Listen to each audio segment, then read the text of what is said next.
In the ancient world, when the earth was still young and humanity walked closer to the echoes of Eden, there lived a man who did something no one had ever done before, and almost no one has done since. His name was Enoch. While others around him built cities, raised families, and eventually returned to the dust from which they came, Enoch chose a different path. He walked with God, not metaphorically, not occasionally, but constantly, intimately, as a friend walks with a friend. For 300 years, he maintained this extraordinary fellowship, becoming so close to the divine that something impossible happened. He never died. One day he simply wasn't there anymore. God took him, vanished, translated from earth to heaven without tasting death. But before his mysterious departure, Enoch spoke words that would echo through millennia, prophecies of judgment, warnings of coming doom, and truths that made the powerful tremble. What did he see? What secrets were revealed to this man who walked between two worlds? This is the story of Enoch, the seventh from Adam, the man who pleased God so deeply that heaven couldn't wait to receive him. To understand Enoch, we need to go back to the beginning, to a family line that started in the shadow of tragedy and hope. After Cain killed Abel, Adam and Eve were devastated. They had lost one son to death and another to exile. The pain must have been unbearable. But God gave them another chance, another son who would carry forward a different legacy. Genesis chapter 4 verse 25 tells us, "And Adam knew his wife again, and she bare a son, and called his name Seth. For God, said she, hath appointed me another seed instead of Abel, whom Cain slew." Eve saw this child as a gift, a replacement, a new beginning. The name Seth means appointed or granted, and it carried the weight of hope for a family that had experienced the worst of human sin. Seth became the father of a new line, a line that would be different from Cain's descendants. Genesis 4:26 says, "And to Seth, to him also there was born a son, and he called his name Enos. Then began men to call upon the name of the Lord." This was a family that remembered God, that spoke his name, that kept the memory of Eden alive. While Cain's line moved away from divine presence, Seth's line moved toward it. The generations continued in a faithful succession. Seth had Enos, Enos had Canaan, Canaan had Mahalaleel, Mahalaleel had Jared. Each father told his son about the garden, about the tree of life, about the serpent's deception, about God's promise that one day someone would come to crush the serpent's head and restore what was lost. These weren't just names in a genealogical list.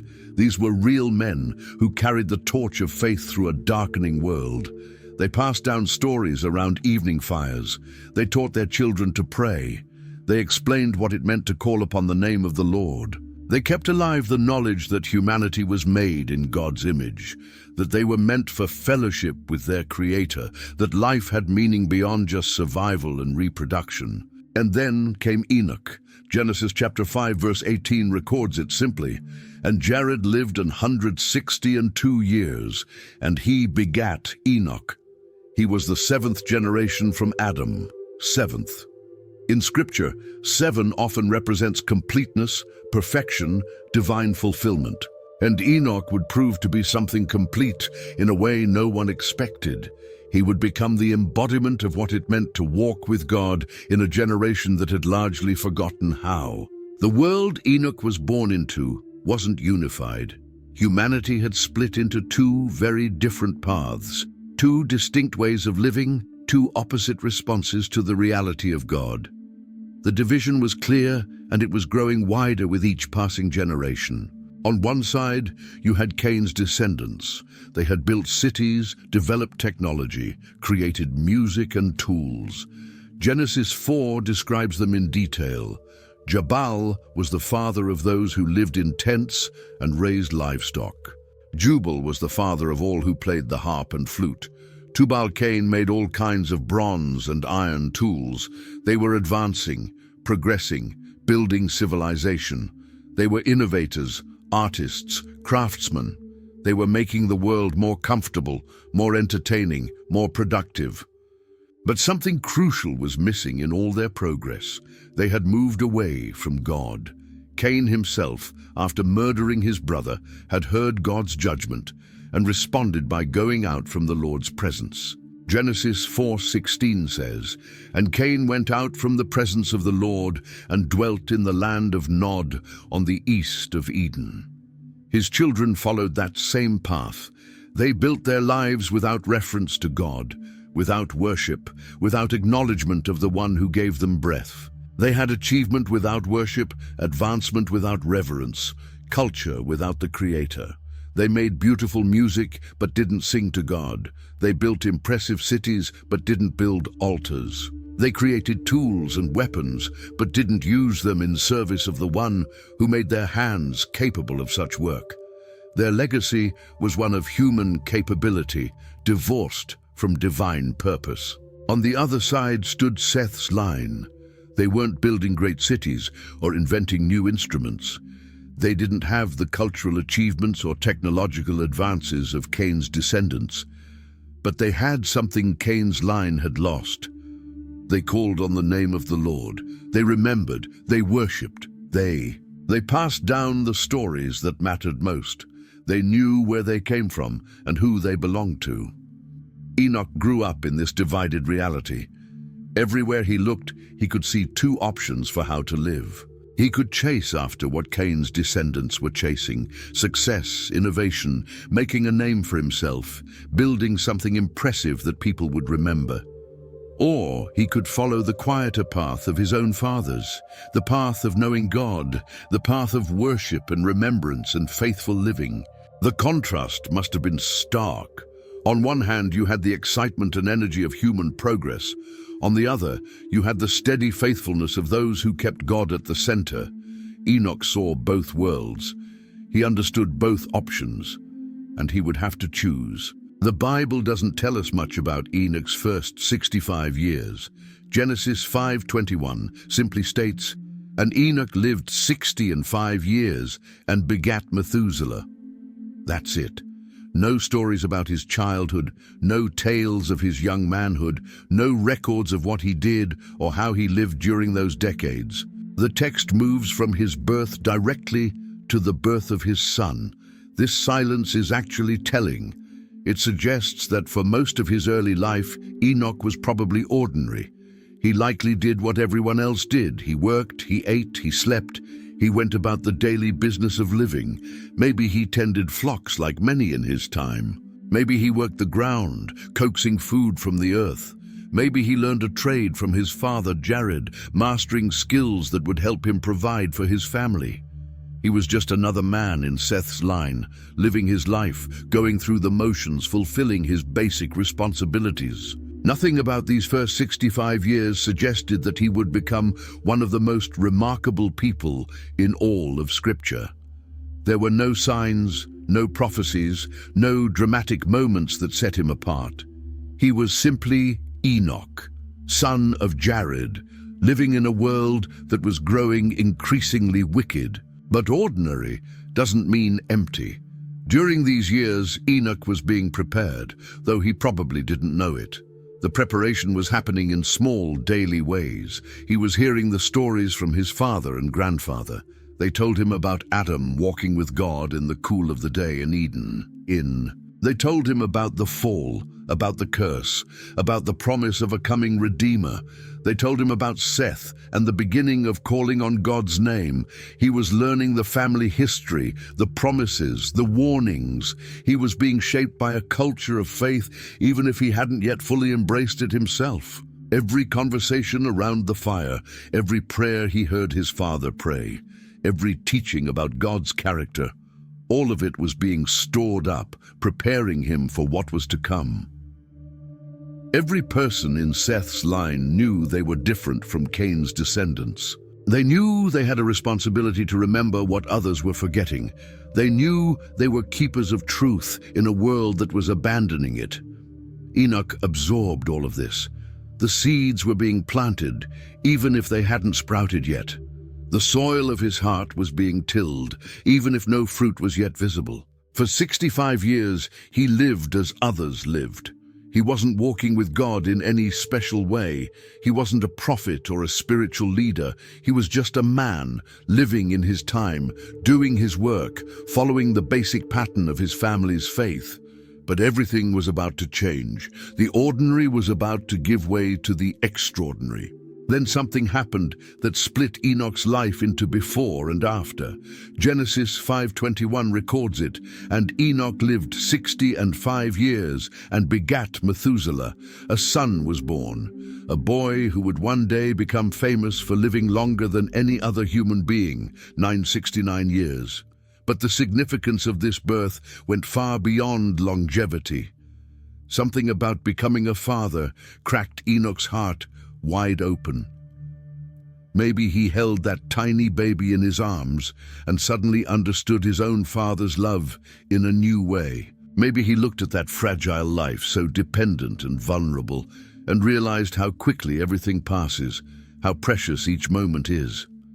Maybe in the exhaustion and joy of new parenthood, his priorities began to shift. But it was more than just the normal feelings of becoming a father. God spoke to him. In that moment of new life, God revealed something profound about death and judgment to come. The joy of birth was mixed with the weight of revelation. Enoch saw something, a vision, a word, a deep knowing, that the world couldn't continue in its wickedness forever.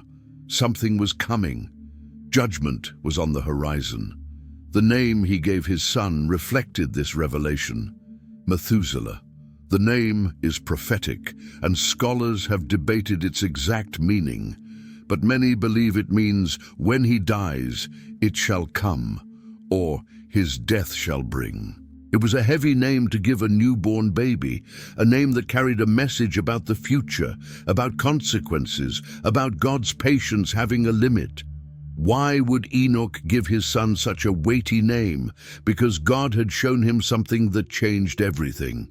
He saw that God's patience with human wickedness was real but not infinite. He understood that judgment was coming, though it would be delayed. And remarkably, Methuselah's life would be that delay. As long as this child lived, judgment would wait. The longest human lifespan in history would be a testament to God's patience. This wasn't just about becoming a father in the normal sense. This was a spiritual awakening, a turning point, a moment when eternity broke into time. The responsibility of raising a child made Enoch think about eternity in a way he never had before. He couldn't just coast through life anymore, going through the motions, doing what everyone else did. He had a son who needed to be taught, guided, shown the way to walk with God. Holding Methuselah in his arms, Enoch made a decision. He would walk with God. Not just believe in God, not just acknowledge God existed, not just perform religious duties. He would walk with God. He would pursue fellowship with the Creator in a way that few had done since Adam left the garden. This baby changed everything. What happened next changed not just Enoch's life, but the entire course of human history. Genesis 5:22 tells us something remarkable. And Enoch walked with God after he begat Methuselah 300 years and begat sons and daughters. This single verse contains a depth of meaning that we need to unpack carefully. Notice that word, after. After Methuselah was born, Enoch walked with God. The text makes a clear distinction between his life before and his life after this point. Something new began at that moment. This wasn't just a continuation of the faith he had always had as part of Seth's line. This was different. This was deeper. This was a level of relationship with God that went beyond anything his fathers had experienced. The phrase, walked with God, is unique in Scripture. It's not used of many people. It implies continuous, personal, intimate fellowship. This wasn't religious duty or occasional prayer. This wasn't going to worship services or following rituals. This was walking with God, continuous communion, ongoing relationship, daily fellowship. Think about what it means to walk with someone. You're going in the same direction. You're matching your pace to theirs. You're talking, listening, sharing the journey together. You can't walk with someone if you're running ahead, trying to go your own way. You can't walk with someone if you're lagging behind, distracted by other things. You have to stay close, stay in step, maintain the connection. That's what Enoch began to do with God. Every day, every hour. He developed an awareness of God's presence that most people never experience. Where others might pray at certain times or remember God on special occasions, Enoch lived in constant communion. God became his constant companion, his closest friend, his most intimate confidant. This wasn't about leaving the world and becoming a hermit. The verse tells us that he had other sons and daughters after Methuselah. He still had a family to raise, children to feed, responsibilities to fulfill. He still lived in the world, did his work, engaged with other people. But he did all of it with God. In the field, God was there. At home with his children, God was there. In conversations with neighbors, God was there. Lying down at night, God was there. Waking in the morning, God was there. The awakening wasn't a single moment that faded with time. It was the beginning of a journey that would last 300 years. From age 65 to 365, Enoch walked with God every single day, never stopping, never taking a break from that fellowship, never drifting away. It became as natural to him as breathing, as essential as eating, as constant as his heartbeat. Imagine maintaining that level of spiritual intimacy for 3 centuries. Most people struggle to maintain it for 3 days, but Enoch kept walking, through good times and hard times, through seasons of joy and seasons of sorrow, through years when he felt close and years when he had to walk by faith. He kept walking. The fellowship continued, the relationship deepened, the walk went on. How do you walk with God for 300 years? It's one thing to have a powerful spiritual experience that lasts a few days or weeks. It's another thing entirely to maintain intimate fellowship with God for 3 centuries. Enoch must have developed practices, habits, disciplines, and ways of keeping his heart tuned to God's presence through all the changing circumstances of life. The scripture doesn't give us a detailed manual on Enoch's methods. We don't have his journal or his teachings on spiritual disciplines, but the result speaks for itself. Genesis 5:24 would later say, "And Enoch walked with God, and he was not, for God took him." This wasn't a man who walked with God for a while and then drifted away. He walked faithfully from beginning to end. The fellowship never broke.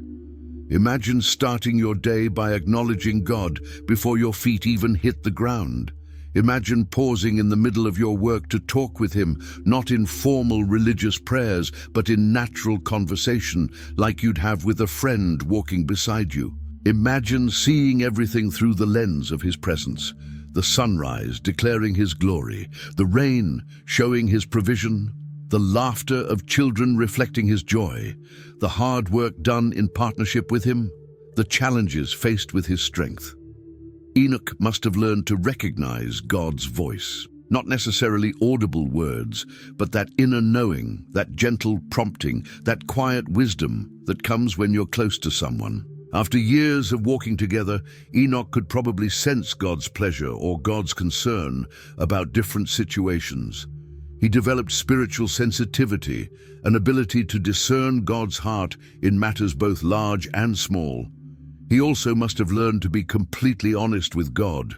You can't fake intimacy. You can't pretend for 300 years.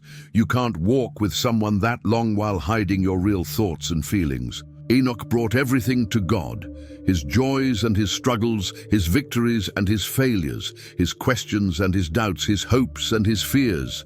And God responded. God shared his own heart with Enoch. The communication flowed both ways. Prayer wasn't a scheduled event for Enoch. It was a continual conversation. Worship wasn't something he did at certain times. It was a constant attitude of his heart. Obedience wasn't about following rules. It was about staying in step with his friend. Everything in his life became integrated with his walk with God.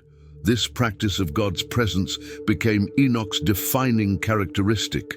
It wasn't something he did, it was who he was. He was the man who walked with God.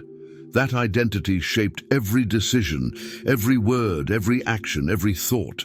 When you're walking with God, you can't go to places he won't go. You can't do things he wouldn't approve of. You can't speak words that would grieve him. You can't entertain thoughts that would dishonor him. His presence becomes your compass, your guide, your constant reference point. The practice was both simple and profound. Simple, because it was just about staying aware of God's presence. Profound, because it transformed everything. Enoch's work became worship. His conversations became opportunities to reflect God's character. His family life became a living demonstration of divine love. His challenges became occasions to experience God's faithfulness. Every moment, every experience, every interaction was lived in the awareness that God was right there, walking with him. Walking with God for 300 years changed Enoch. You can't spend that much time in holy presence without becoming holy yourself. You can't walk that closely with perfect love without learning to love. You can't maintain fellowship with perfect righteousness without becoming more righteous. The transformation was inevitable, though it was gradual and ongoing. The New Testament would later confirm this reality. Hebrews 11:5 says, "By faith Enoch was translated that he should not see death, and was not found, because God had translated him. For before his translation he had this testimony, that he pleased God." He pleased God. Let that sink in. Out of all the millions of people who had lived up to that point and would live after, the Bible specifically says Enoch pleased God. Not just occasionally pleased him, not just pleased him in some areas while failing in others. He had the testimony, the consistent ongoing witness of pleasing God. His life brought joy to the heart of the Creator. His choices delighted the one who made him. His fellowship satisfied the God who longs for relationship with his creation. This is an extraordinary commendation. But this kind of righteousness doesn't happen overnight. It grows, it develops. Year by year, decade by decade, century by century, Enoch became more like the God he walked with. The rough edges of his character were smoothed away through constant exposure to divine perfection. The selfish impulses were gradually replaced with genuine love for God and others. The quick anger gave way to patient endurance. The fearfulness transformed into confident faith. The pride melted in the presence of true greatness. People around him must have noticed the change. When Enoch spoke, his words carried weight because they came from time spent listening to God. When he made decisions, they were wise because he had access to divine counsel. When he faced difficulties, he didn't panic or despair because he had learned to trust the God who walked with him. When he dealt with others, he showed a grace and patience that could only come from someone who had experienced infinite grace and patience. His very presence brought a sense of the sacred into ordinary moments. There was something about Enoch that reminded people of God. Not in a proud or showy way, he wasn't trying to be impressive. But when you spend 300 years with someone, you start to take on their characteristics. You begin to reflect their values. You adopt their way of seeing things. Enoch reflected God. But this righteousness wasn't about sinless perfection. It was about consistent direction. Enoch wasn't claiming to never make mistakes. He was simply always walking toward God, not away from Him. When he stumbled, he got back up and kept walking. When he failed, he confessed and received forgiveness. When he was wrong, he changed course. The walking continued. The fellowship wasn't broken by human weakness because it was sustained by divine grace. The righteousness that grew in Enoch was attractive to some and threatening to others. It made people wonder what he had that they didn't. It made them curious about this God he walked with so closely. Some were drawn to it, asking questions, seeking to understand how they too could know God this way.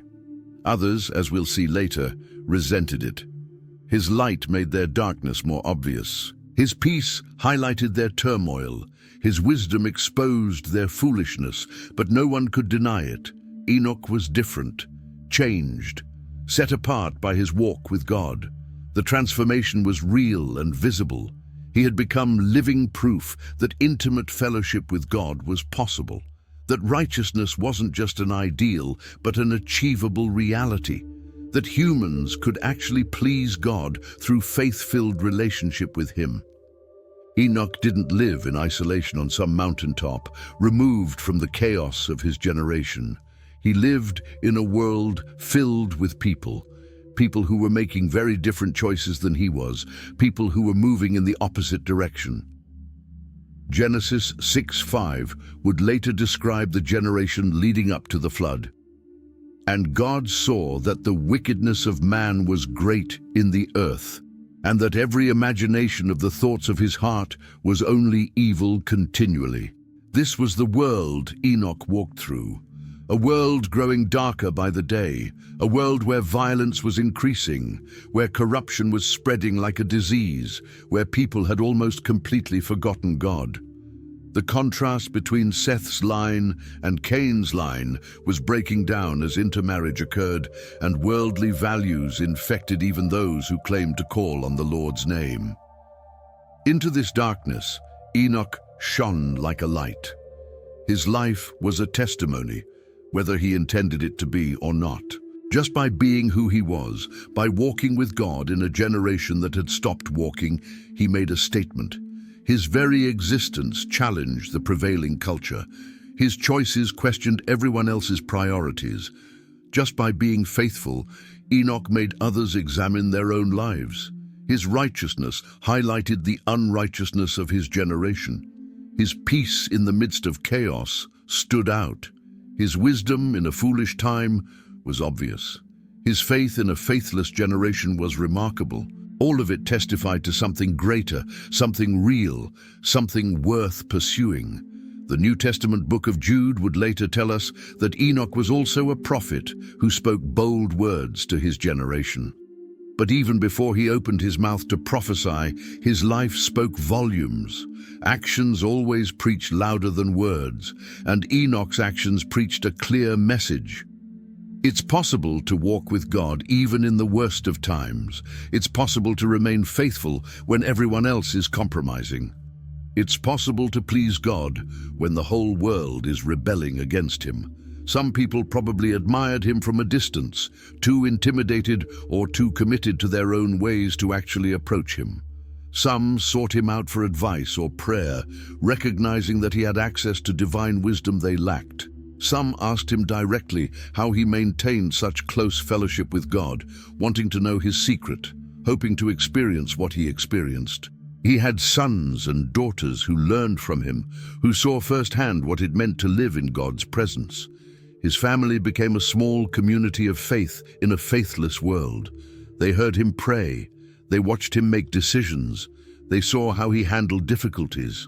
They witnessed his consistency over decades. His home became a place where God's presence was real and tangible. But Enoch's testimony wasn't just for his own time. It echoed forward through all of history. When the flood came and wiped out that wicked generation, Enoch's walk with God stood as proof that righteousness had been possible. God's judgment was just because Enoch had demonstrated that people had a choice. They could have walked with God too. Thousands of years later, the writer of Hebrews would hold up Enoch as an example of faith for all believers.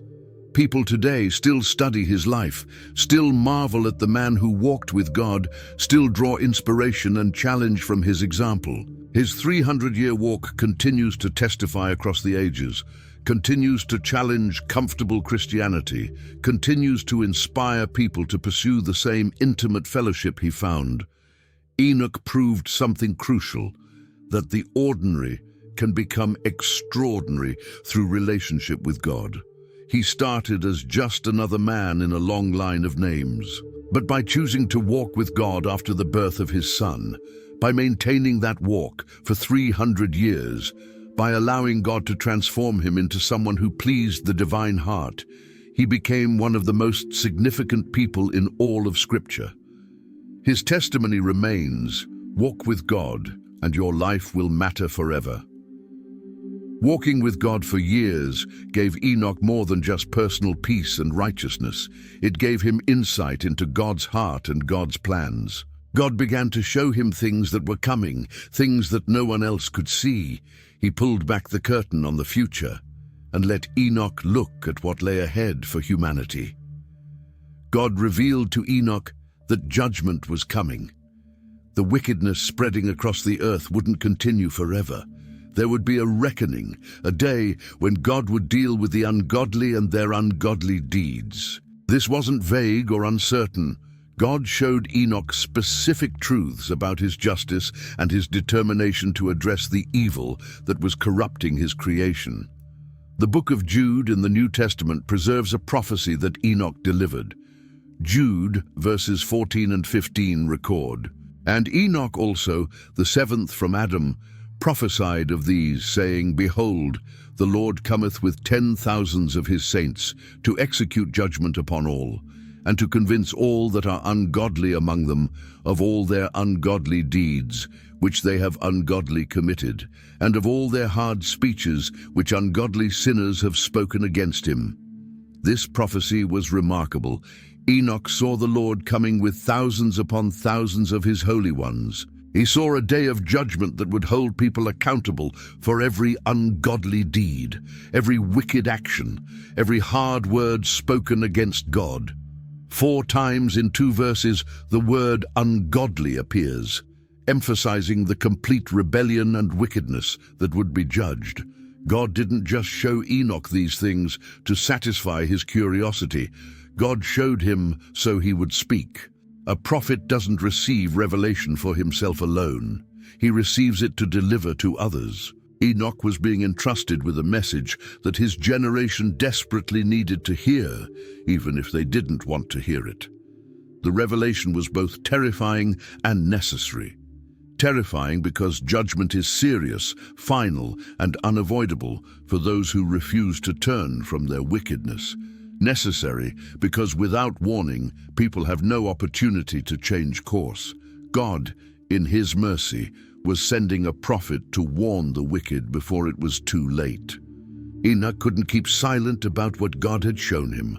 The revelation burned inside him like a fire. He had seen too much, knew too much, cared too much to just go about his quiet life walking with God without saying anything to the people around him. He had to speak. He had to warn. He had to tell them what was coming. So Enoch became a voice crying out in his generation. He went from being the quiet man who walked with God to being a bold prophet who declared God's message. The same intimacy that brought him peace also brought him a burden for others. When you walk closely with God, you start to feel what he feels. And God was grieved by the wickedness he saw. Enoch's message wasn't popular or easy to hear. He wasn't telling people what they wanted to hear. He wasn't making them feel comfortable in their sin. He was confronting them with truth, calling them to face the reality of coming judgment, warning them that their choices had consequences. His voice stood out in a generation that had grown used to ignoring God. Most people had stopped thinking about divine judgment. They lived as if there would never be any accountability for their actions. They did what they wanted, said what they wanted, lived how they wanted with no thought for God's holiness or justice. But Enoch wouldn't let them forget. He kept speaking, kept warning, kept prophesying.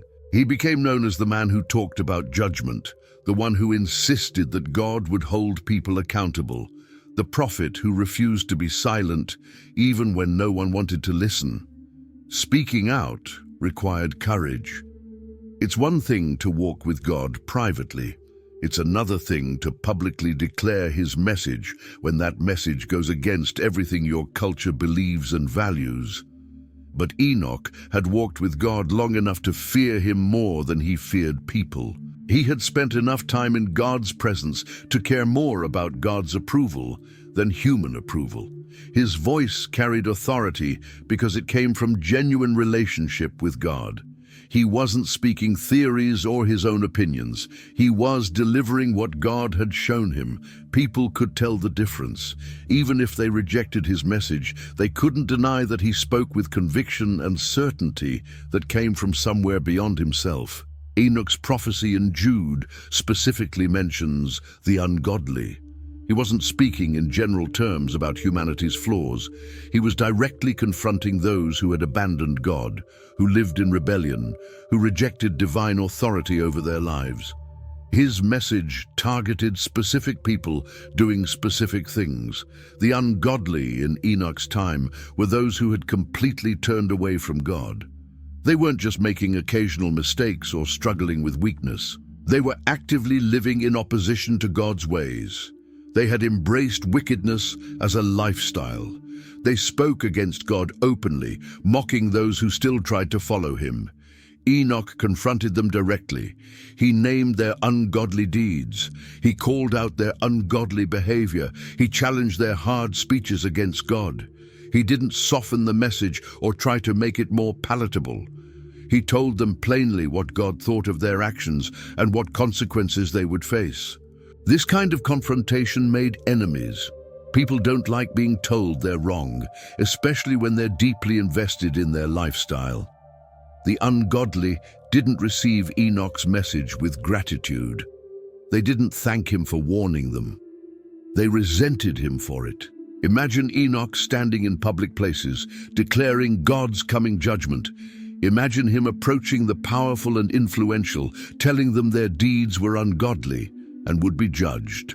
Imagine him speaking to crowds who were comfortable in their sin, disrupting their peace with warnings of accountability. He confronted the violence that was spreading. He spoke against the corruption that had infected society. He challenged the sexual immorality that people justified. He opposed the pride and arrogance of those who thought they could do whatever they wanted without consequences. Nothing was off limits if it violated God's character and God's ways. But Enoch's confrontation came from love, not from self-righteousness. He warned because he knew what was coming. He spoke boldly because he cared about souls. He confronted because staying silent would have been more cruel than speaking up. Real love tells the truth, even when the truth is hard to hear. Enoch's message wasn't just about judgment, it was also about holiness. He didn't just tell people what to avoid, he showed them what to pursue. His own life was the primary sermon. He demonstrated that it was possible to live differently, to walk with God, to be righteous in an unrighteous generation. The call to holiness was woven throughout his prophetic message. When he spoke of ungodly deeds, he was implicitly calling for godly deeds. When he warned of judgment on the ungodly, he was pointing toward the safety found in righteousness. His message had both a negative and positive aspect: turn from wickedness and turn toward God. Holiness meant being set apart for God. It meant living according to God's standards rather than the world's standards. It meant making choices based on what pleased God rather than what pleased the crowd. It meant being different, distinct, separate from the corruption that surrounded them. Enoch preached this message with his life before he preached it with his words. People could see that he was different. They could observe his integrity, his purity, his devotion to God. They could witness his family life, his work ethic, his treatment of others. Everything about him testified to the possibility and desirability of holiness. His message of holiness challenged the idea that everyone had to go along with the culture. It confronted the notion that you couldn't be different without being weird or isolated. Enoch proved that holiness didn't mean becoming useless or disconnected from real life. He had a family, raised children, worked, engaged with his community, all while maintaining his walk with God. The message was simple but profound. God is holy, and he calls his people to be holy. You can't walk with a holy God while embracing unholy living. You can't claim to know God while living like those who reject him. Holiness isn't optional for those who want genuine relationship with God. It's essential. This aspect of Enoch's message gave hope to those who were tired of the wickedness around them. It showed them there was another way. It inspired those who felt alone in their faith to keep going. It proved that righteousness was achievable, that walking with God was real, that holiness was worth pursuing. Not everyone appreciated Enoch's message. In fact, most people didn't. His prophecies about judgment made people uncomfortable. His call to holiness challenged their lifestyle. His warnings about accountability threatened their sense of freedom to do whatever they wanted. The opposition came from multiple directions. The powerful resented being told they would face judgment. The wealthy didn't like hearing that their prosperity wouldn't protect them from God's justice. The influential were angry that someone dared to question their authority and condemn their actions. The general population wasn't much better. People who were comfortable in their sin didn't want a prophet disrupting their peace.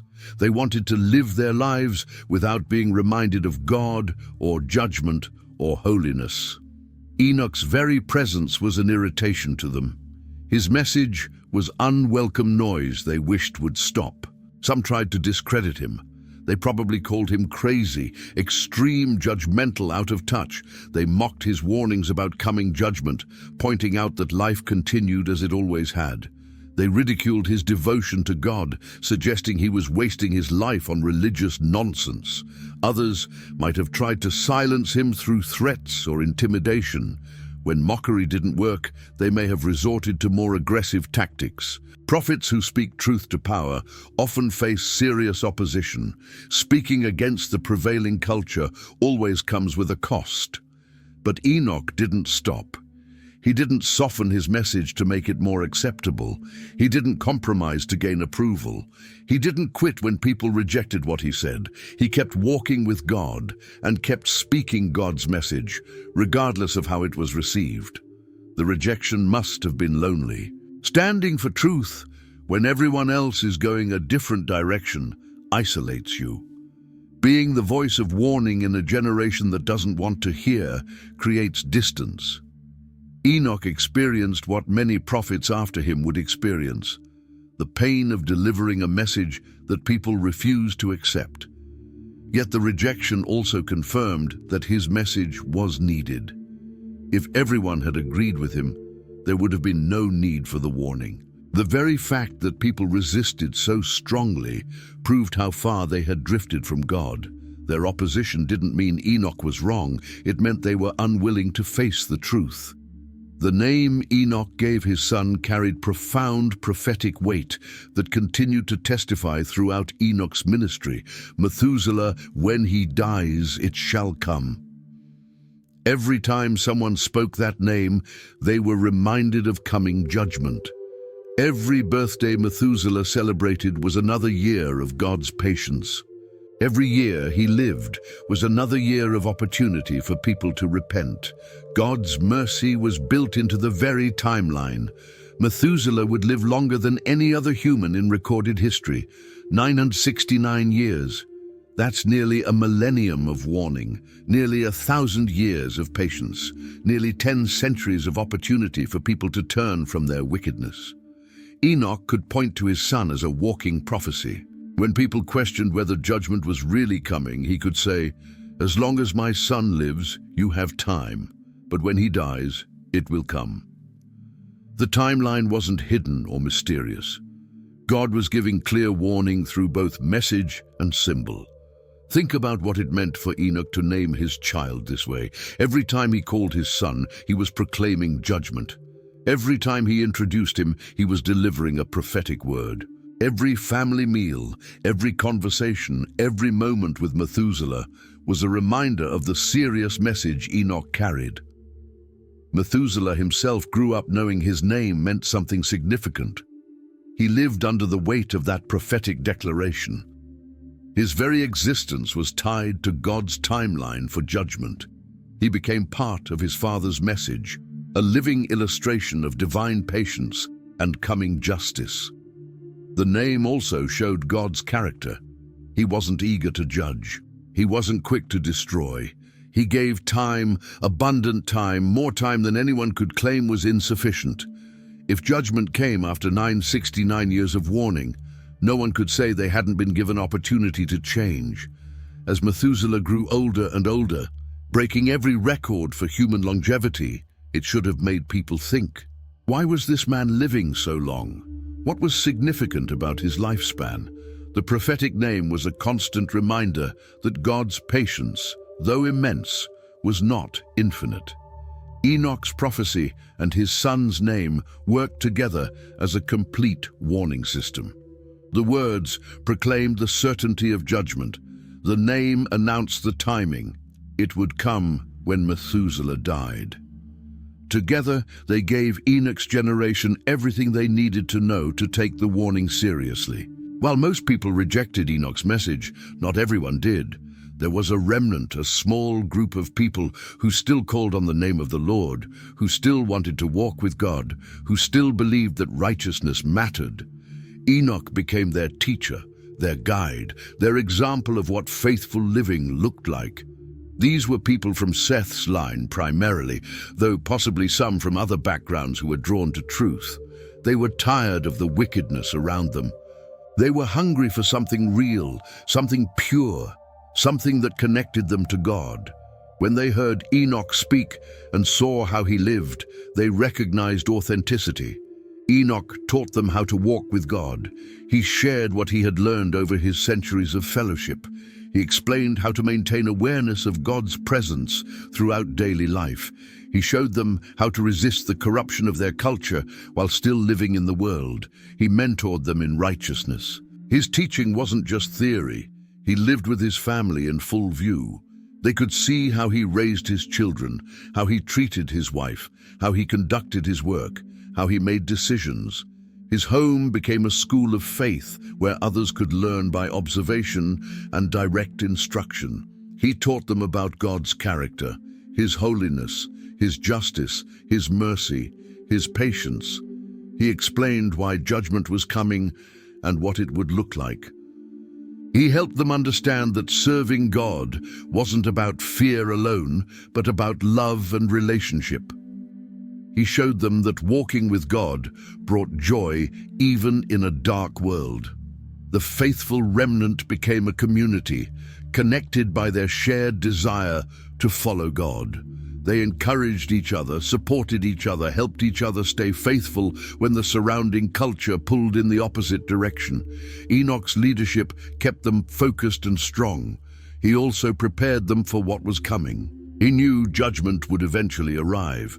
He wanted them ready, both spiritually and practically. He taught them to live with eternal perspective, to make choices based on what mattered forever, not just what was comfortable in the moment. Teaching the faithful remnant was different from confronting the ungodly. With those who wanted to learn, Enoch could be patient, gentle, thorough. He could answer questions, address doubts, work through struggles. He invested deeply in those who were willing to follow God's path. Being the prophetic voice in a wicked generation came with a heavy price. Enoch paid that price willingly, but it was real nonetheless. Standing alone for truth always costs something. Speaking against the crowd always brings consequences. Being different always creates isolation. Enoch was misunderstood by most people. They didn't get why he lived the way he lived. They couldn't understand his devotion to an invisible God. They thought he was extreme, fanatical, too serious about spiritual things. Even some who respected him probably kept their distance because association with him might cause problems. He was likely excluded from many social gatherings. When the ungodly had their parties and celebrations, Enoch wasn't invited, or if he was, he didn't participate in their activities. When business deals required compromise with ungodly practices, Enoch walked away from the opportunities. When advancement required going along with corruption, Enoch stayed where he was. His family might have faced consequences too. His children might have been mocked for having such a religious father. His wife might have been left out of social circles. The family name might have carried stigma in certain communities. Being a prophet's family isn't easy when the prophet is delivering unpopular messages. The emotional toll of constant rejection wore on him. Speaking truth day after day to people who won't listen is exhausting. Caring about people who despise you for caring is painful. Watching a generation rush toward judgment despite every warning is heartbreaking. Enoch felt all of this.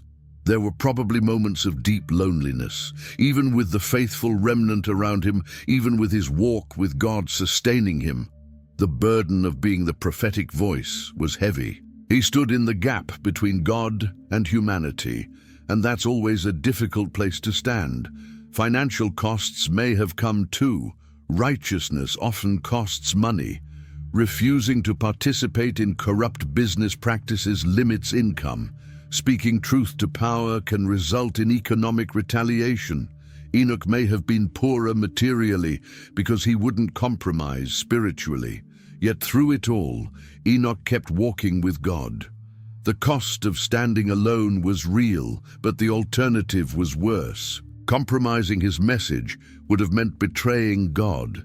Softening his stance would have meant failing his calling. Giving up would have meant abandoning the faithful remnant and leaving his generation without any witness at all. The cost of standing alone was worth it because the reward of walking with God surpassed everything else. Enoch found that God's presence compensated for human rejection. Divine approval mattered more than popular opinion. Eternal significance outweighed temporary comfort. The fellowship he enjoyed with God made every sacrifice worthwhile. 300 years. Try to grasp that length of time. Enoch walked with God for 3 centuries. From the moment Methuselah was born until the day Enoch disappeared from earth, he maintained unbroken fellowship with God. Genesis 5:22 records this incredible span. And Enoch walked with God after he begat Methuselah 300 years and begat sons and daughters. 300 years of waking up each morning aware of God's presence. 300 years of making decisions in consultation with the divine. 300 years of conversations with the Creator. 300 years of uninterrupted spiritual communion. Most people struggle to maintain devotion for 3 weeks, let alone 3 centuries. During this time, life continued around him. He raised his family. The verse mentions sons and daughters beyond Methuselah. He watched his children grow up, get married, have children of their own. He became a grandfather many times over, then a great-grandfather, then a great-great-grandfather. Generations came and went while Enoch just kept walking with God. The world changed during those 300 years. Technology advanced. Cities grew, population increased, wickedness spread.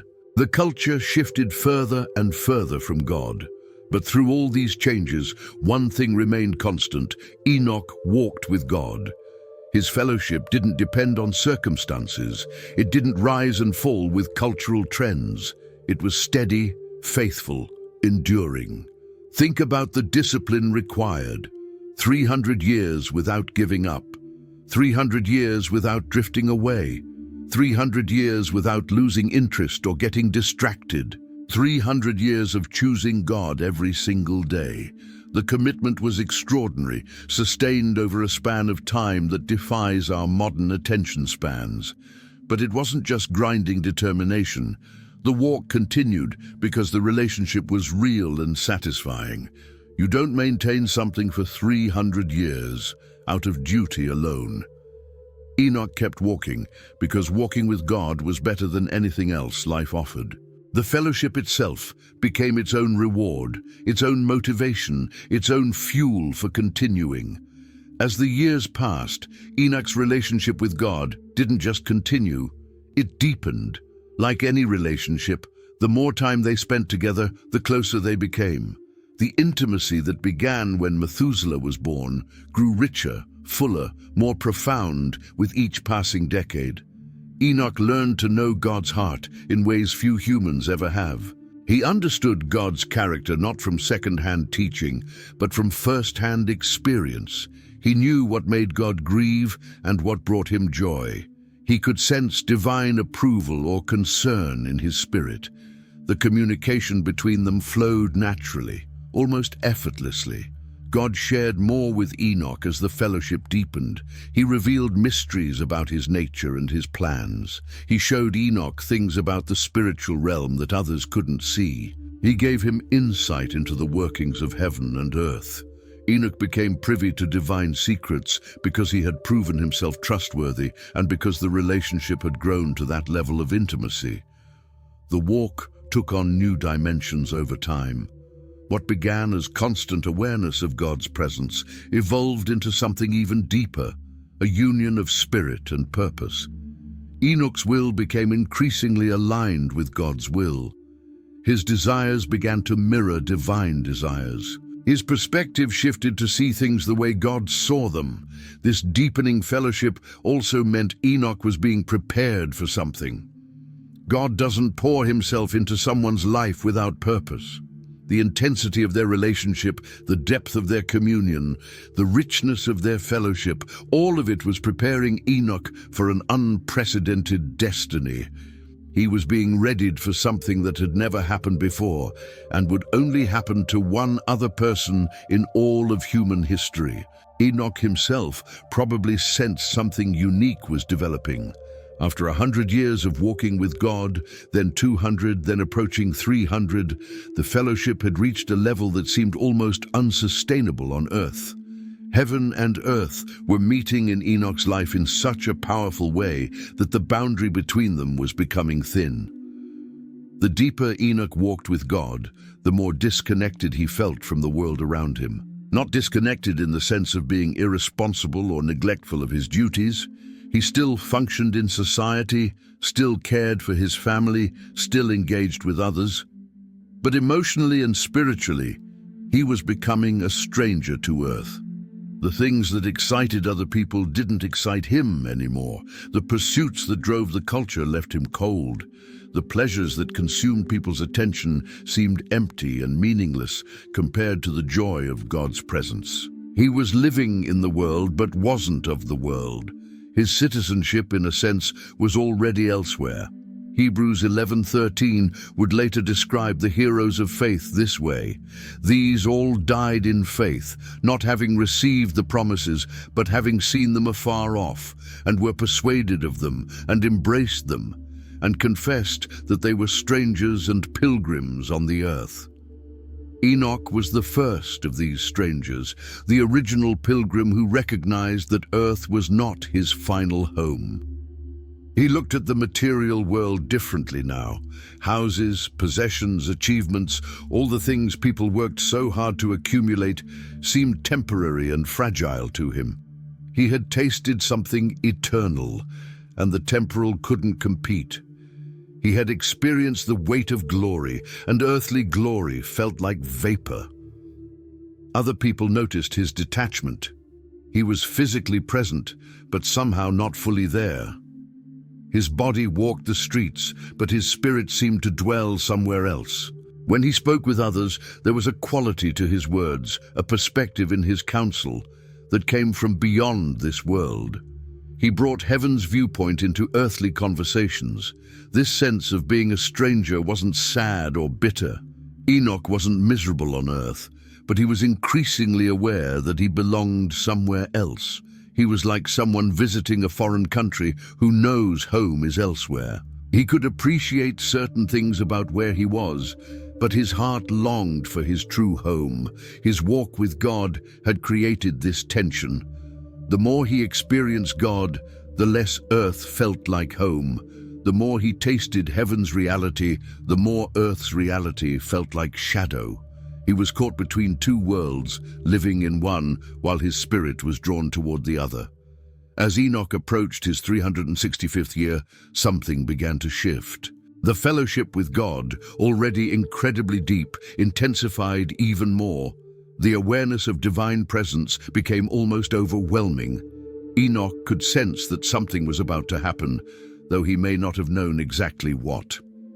Genesis 5:23 tells us the total, and all the days of Enoch were 365 years. Compare this to others in his family line. Adam lived 930 years. Seth lived 912 years. Enoch's own son, Methuselah, would live 969 years. Enoch's lifespan was dramatically shorter, barely a third of what was normal for that time. But this wasn't because of sickness or tragedy. Something else was at work. God was drawing Enoch closer and closer, preparing him for a unique transition. The final days on earth weren't about decline, they were about culmination. Everything Enoch had been walking toward for 300 years was about to reach its fulfillment. During these final days, Enoch might have felt an increasing pull heavenward. The world below held less and less attraction.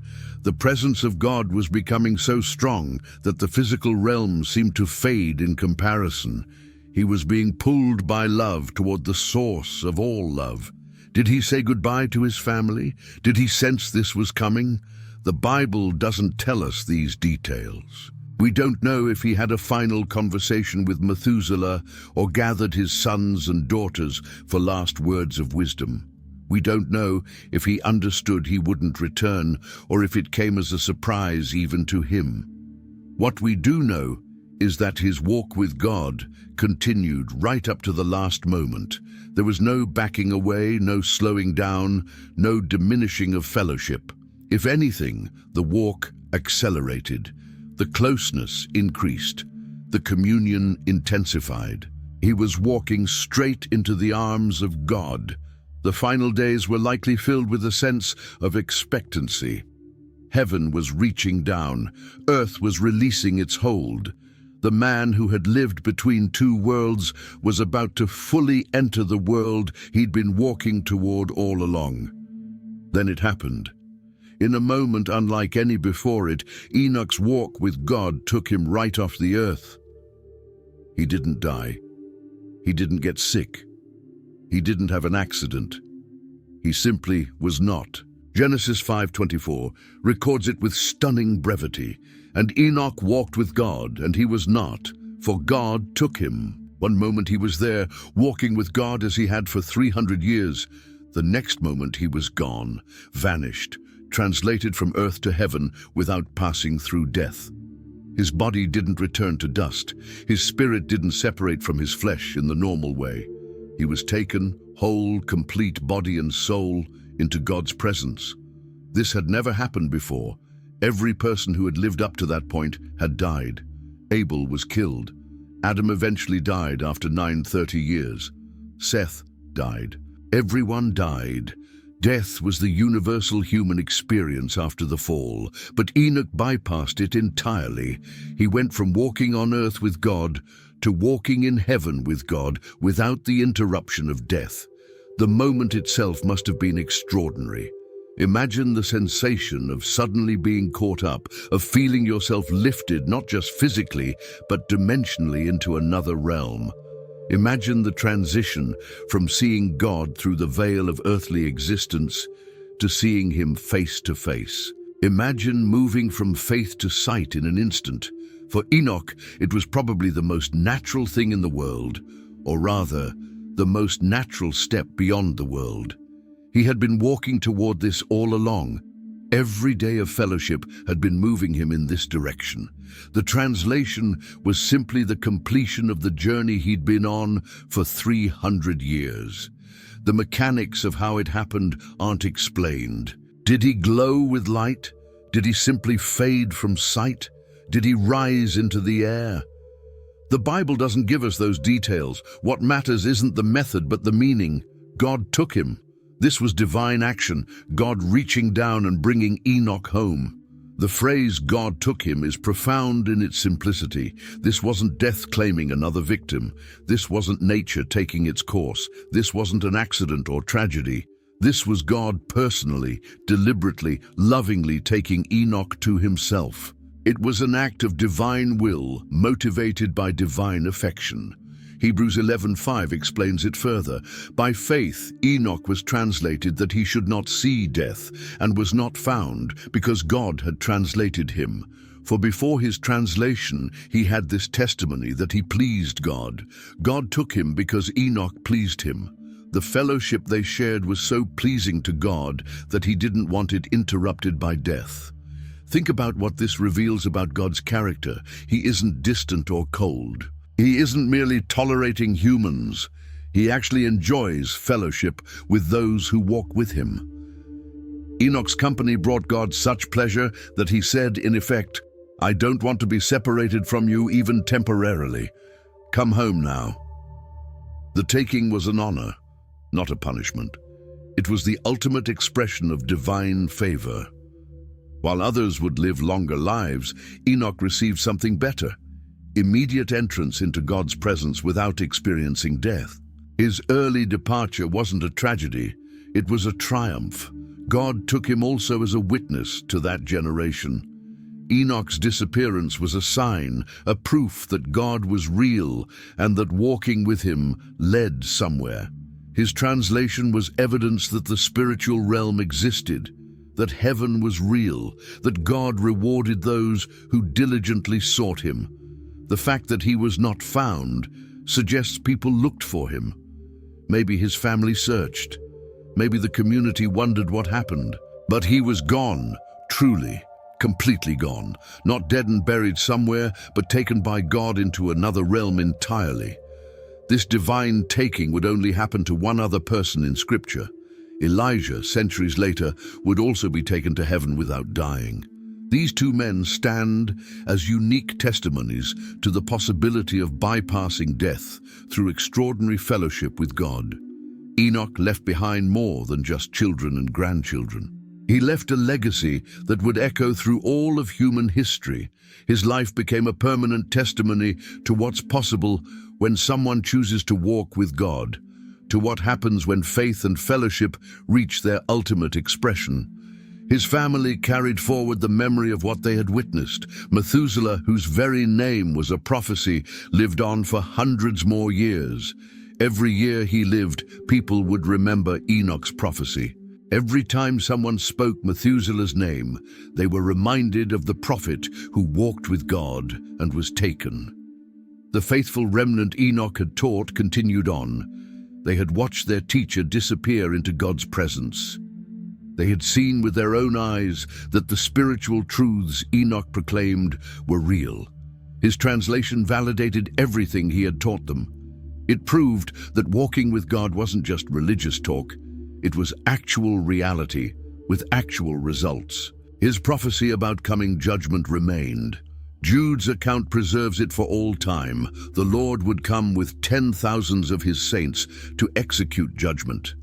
That prophecy didn't disappear when Enoch did. It continued to warn, continued to challenge, continued to call people to prepare. The example of his life inspired others.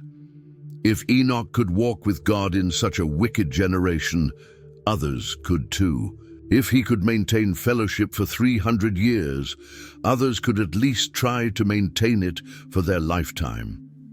If he could please God through faith, they could pursue the same goal. His translation also became a picture of what God desired for humanity.